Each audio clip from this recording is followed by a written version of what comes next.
नमस्कार, मेरा नाम अविनेश रेखी है। मैं मोहम्मद गौरी का किरदार निभा रहा हूँ अपने शो पृथ्वीराज चौहान में। सर, जब आपको मोहम्मद गौरी का किरदार ऑफर हुआ जी। तो आपकी पहली प्रतिक्रिया क्या थी?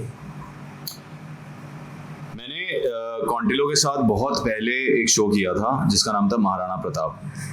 तो उसमें मैं लास्ट के कुछ टाइम के लिए अकबर बना था। तो तब से मुझे एक था कि भाई मुझे ना कुछ पीरियड ड्रामा टाइप कुछ करना है। तो अब जब मेरे पास अपॉर्चुनिटी आई और जैसे उन्होंने बताया कि वो एक नया शो बना रहे हैं पृथ्वीराज चौहान, उसमें उनको मोहम्मद गौरी के लिए किसी को ढूंढ रहे हैं, तो फिर जैसे मेरा नाम आया मैंने कहा डेफिनेटली मैं करूँगा। सर, इस नेगेटिव रोल को निभाते हुए आपके सामने सबसे बड़ी चुनौती क्या रही?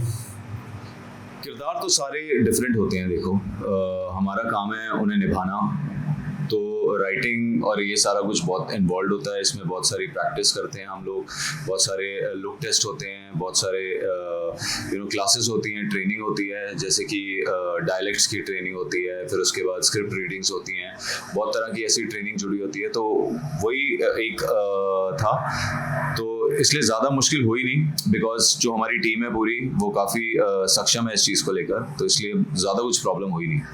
सर, जब ये कैरेक्टर आपको मिला मोहम्मद गौरी का, तो ये बहुत ही हिस्टोरिकल कैरेक्टर है, पुराना कैरेक्टर है और इतिहास भी इससे जुड़ा हुआ है। तो आपने कोई रिसर्च की या आपने इस करते करते आपको समझ में आ गया किस तरह से? रिसर्च ऐसा कुछ की नहीं, बिकॉज क्या है, देखो सबके ना अपने अपने पॉइंट ऑफ व्यू हैं। बहुत सारे राइटर्स हैं, बहुत सारे हिस्टोरियंस हैं जिन्होंने बहुत सारी पृथ्वीराज के ऊपर, मोहम्मद गौरी के ऊपर कहानियाँ लिखी हुई हैं।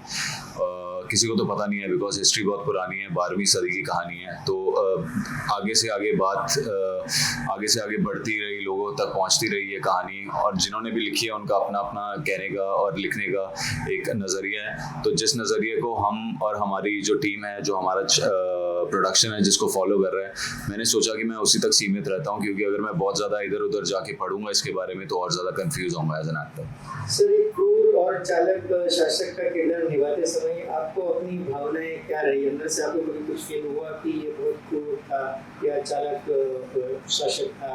ऐसे फीलिंग आपको कैसी आती है जब आप इस किरदार के अंदर आ जाते हो? एज एन एक्टर जब हम कर रहे होते हैं वो वाली चीज़, तो उसमें अपने जो पर्सनल इमोशंस है ना वो कभी भी लेकर आने नहीं चाहिए, बिकॉज अगर वो लेकर आएंगे तो फिर हम कभी भी वो किरदार निभा नहीं पाएंगे। मेरा जो काम है वो इस किरदार को निभाना है, तो जो मेरे पास स्क्रिप्ट आती है तो मैं उसको फॉलो करता हूँ। आई एम प्रीटी श्योर जो हमारी टीम है उन्होंने बहुत रिसर्च की इसके ऊपर, तभी जाके सारी चीज़ें इकट्ठी करके वो लोग ये शो बना रहे हैं। तो इतनी सारी अगर टीम जब इतनी सारी रिसर्च कर लेती है, और रिसर्च करने के बाद सारा कुछ देख रेख के गवर्नमेंट से अप्रूवल्स लेके उसके बाद जब फाइनल प्रोडक्ट हमारे पास आता है, तो मतलब हमें तो फिर हमारा काम है उसे पढ़ना, उसे समझना और फिर उसको निभाना। सर, ये नेगेटिव किरदार है, लेकिन ये किरदार बहुत ही इम्पोर्टेंट है महत्व का इस सीरीज के अंदर, नेगेटिव है और इसकी सराहना बहुत लोग कर रहे हैं और बहुत अच्छा रिस्पांस दे रहे हैं। तो जब ऑडियंस आपको इतना प्यार देती है तो हाउ यू फील, कैसा लगता है आपको? बहुत अच्छा लगता है।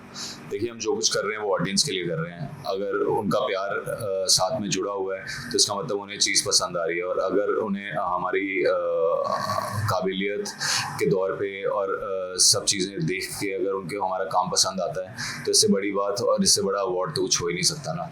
तो मैं तो हमेशा obviously I work for my audience, I entertain my audience. हमारा एक ही काम होता है अपनी ऑडियंस को एंटरटेन करना, इसीलिए हम शोज़ बनाते हैं, फिल्में बनाते हैं। तो अगर उनको अच्छा लग रहा है तो इससे बड़ी खुशी की बात और क्या होगी। सर, ये किरदार निभाते वक्त ऐसा कोई सीन जो आपके दिल को छू गया और आपको लगा कि हाँ, यही सीन की मैं राह देख रहा था या मेरे दिल के बहुत करीब है, बहुत अच्छा सीन हुआ जो आपने कभी सोचा भी नहीं था कि इस तरह का परफॉर्म करेंगे, ऐसा कोई सीन? फिलहाल के लिए इतना कोई इंटेंस ऐसा सीन आया नहीं है अभी तक तो कहानी में। अब आगे आगे कहानी और बढ़ रही है तो और इंटेंसिटी हो रही है, बिकॉज इनिशियली पहले जो हमारा फेज था हमारी स्टोरी का, उसमें मेरा किरदार इतना कुछ कर नहीं रहा था, एज एन लाइक वो अपने भाई की छत्र छाया में था, उसको सिर्फ मतलब इधर उधर घूमना फिरना, ये सारी चीज़ें, मस्ती करना और ये सब पसंद था।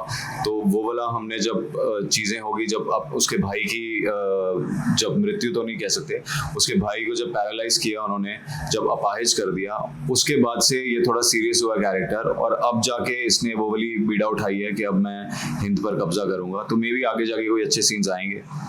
पहले महाराणा प्रताप और अभी ये मोहम्मद गौरी का इसमें कर रहे हो पृथ्वीराज चौहान में, तो ऐतिहासिक सीरीज आप कर रहे हो, जब आप कर रहे हो तो आपके जो कैरेक्टर है, जो आप किरदार निभा रहे हो, तो आपकी लाइफ में आम हिस्से में कोई परिवर्तन आता है या कोई बदलाव आता है इससे सीखकर कुछ?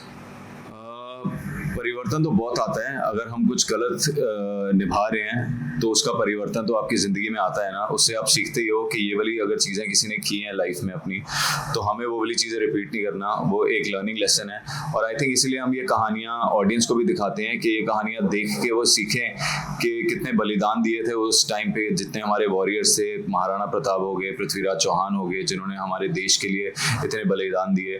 तो और जो ये शासक थे जो आए थे, जिन्होंने हम पे रूल किया, मुगल थे और ये काबुली थे, तो उनसे बहुत कुछ चीज़ें सीखने को मिलती हैं ऑब्वियसली कि ऐसा नहीं करना चाहिए। ह्यूमैनिटी और ह्यूमन जो वैल्यू होती है वो it's in itself it's a very big thing.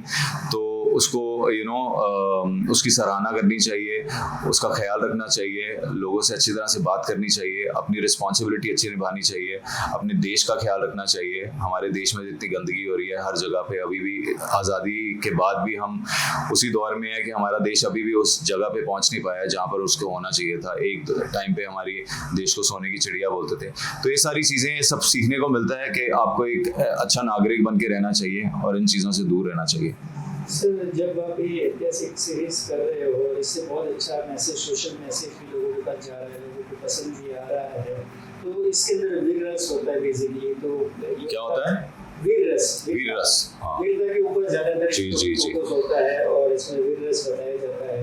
इसमें फाइट सीन भी होते हैं, लोकल लैंग्वेज के हिसाब से बात करें तो जब ये फाइट सीन आप करते हो तो कोई डिफिकल्टीज होती है? डिफिकल्टीज होती हैं। जिस तरह का वेदर है, जिस तरह की कंडीशंस हैं, उसको देख के अगर सोचा जाए तो डिफिकल्टीज तो होती हैं। इतनी धूप में इतना काम करना, और फिर जो हम पर्दे पे देखते हैं वो 1 मिनट में वो वाली चीज़ ख़त्म हो जाती है, पर उस 1 मिनट को निभाने के लिए और उसको दिखाने के लिए हमें पूरा दिन मेहनत करनी पड़ती है। और उसमें बहुत कटिंग होती है, बहुत एडिटिंग होती है, सारा कुछ होता है। तो मेहनत तो बहुत है।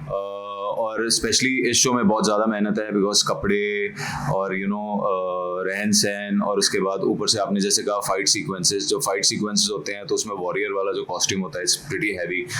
तो ये सारी चीज़ें इन्वॉल्व होती हैं। इट्स मतलब आई थिंक मुझे ऐसा लगता है कि बहुत मेहनत वाला काम है। दर्शकों के लिए कोई आप मैसेज देना चाहते हैं सर?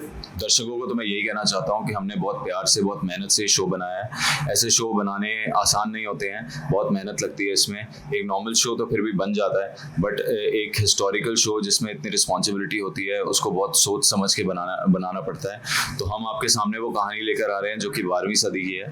तो मैं आशा करता हूँ आपको वो पसंद आए, आप इसे देखें, जी जान के देखें, और अच्छी तरह से अपने कमेंट्स, अपने फीडबैक्स हमें देते रहें कि हम इस शो को और अच्छा बनाने की कोशिश करें। Thank you very much sir, आपका समय देने के लिए। आपके शो के लिए बेस्ट विशेस और आगे इस तरह से चलते हैं। Thank you so much sir. Thank you.